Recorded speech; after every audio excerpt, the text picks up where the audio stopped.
you. And first off, I'd like to thank each and every one of you for having me here. It's a pleasure to come speak before the Broward YRs, and I will make a note that I have not spoken before the Miami YRs because, as you know, my district extends to 3 counties, so you all are my first foray into the YRs, so it's a pleasure and privilege to be here. And I also want to give a special thanks to Michael, who has always been probably the most supportive person in my campaign by far. Day one. Day one, absolutely. He's great. I spoke probably, I'd say close to 2 years ago at the Southwest Broward Republican Club. And they had warned me that it was a feisty group and they were really going to put my feet to the fire, and they made good on their promise. And it was probably the best experience I had as I developed my campaign, my messaging, my approach to really talking to individuals such as yourselves that are involved and that care about the politics and care about the policies. It's not always about the policies.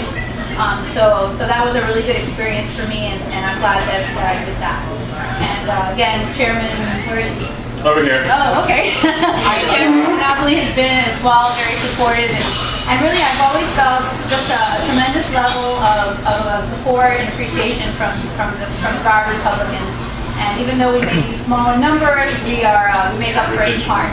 So I was going to prepare a speech, and as I was sitting down to think about what I was going to say tonight, I said, you know what? I think I'm just going to wing it, because oftentimes I think, you know, when you prepare speeches and you stick to kind of your script, you lose some of that genuine connection. And I really want to be able to dialogue with some of you. I know some of you may have questions or just general discussions that you want to bring to the table, and I'm free game for anyone, any questions, and I'll answer as honestly as possible to be able to really address what's important to you all. As you all know, I was elected this past November. This is my first foray into elected office, and had been involved in the process for about 15 years in different capacities. I worked as a legislative aide, which I believe really gave me a unique experience and perspective into the legislative process in Tallahassee. There are a lot of great things about Tallahassee politics, and there are a lot of not so great things about Tallahassee politics. So I feel I really walked into that knowing what to expect, how to get around, how to try to get your agenda going, and it really was invaluable for me as I walked into this office. And then after that, I spent about 6 years working on the outside of the process for Jackson Memorial Hospital, and did a lot of government relations for them at the local, state, and federal level. And really, again, another unique perspective to really see how the legislative process works from the inside and from the outside. So I got to see the good, the bad, the ugly from a number of perspectives. And then I decided to run for office. And the reason I decided to run was pretty simple.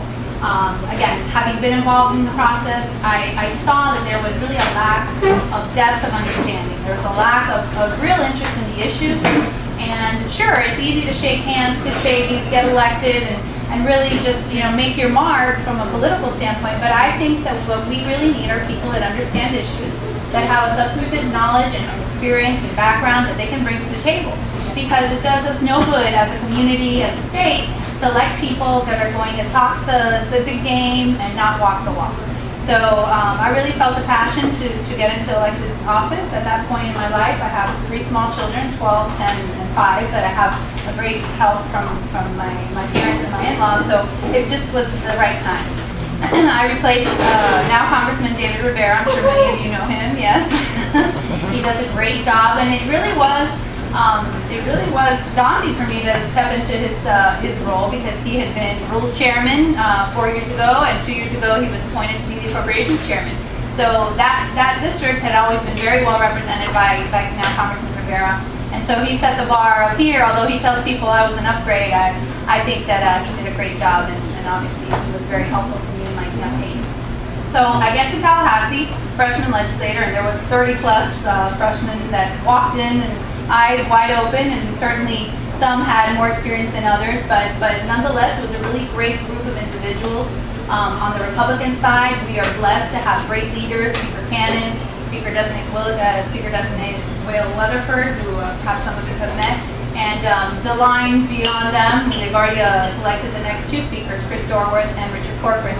So we really have our act together as a party in Tallahassee. And I know, we can discuss issues and we can discuss politics, and you may have personal preferences, and when the primaries comes along, everyone gets behind one candidate or the other. But at the end of the day, what I think holds us Republicans together is really just coalescing behind our leadership. And I think in Tallahassee, you will notice if you follow Tallahassee politics that we really do a good job of aligning ourselves philosophically and on the policy side to make sure that we're doing what the average Florida wants done. What does the average Florida want? They want to make sure that you keep their taxes low, you don't raise their fees, and you keep government out of their lives. And I can honestly say I think that the party has done a really good job of ensuring that we follow those principles. And there are often times that we'll have policy discussions and debates on any number of issues. And at the end of the day, I think what we have in Tallahassee is a group of individuals that are respectful of their constituents, that understand, again, I think 2010, and I think everybody around the table will agree with me, 2010 was a watershed moment. I think we understood clearly, all of those who were elected, and even those that were re-elected, that there was a mandate. And that mandate was just that. Reduce taxes, reduce government in our lives, and make sure that you're doing good on your promises. And we walked into a very difficult economic budget scenario.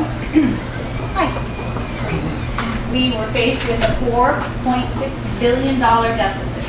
And so it would have been very easy to raise fees to be able to balance the budget, and they did do that a couple of years ago. And it would have been easy to perhaps creep up the tax base somewhere along the lines. You know, we had a lot of difficult decisions to make. We had to cut education, we had to cut healthcare, we had to cut transportation, we had to cut across the board. But I felt comfortable with that budget. It was a responsible budget. It was a budget that allowed us to make good on our promise. And it allowed us to continue on the path that was set for us, again, by Speaker Cannon. He was very upfront with his members. He was very upfront with the Republican caucus that we were going to do a number of things. And when you go back and you look at our votes and you look at everything that we accomplished this session, I think we can honestly say that we made good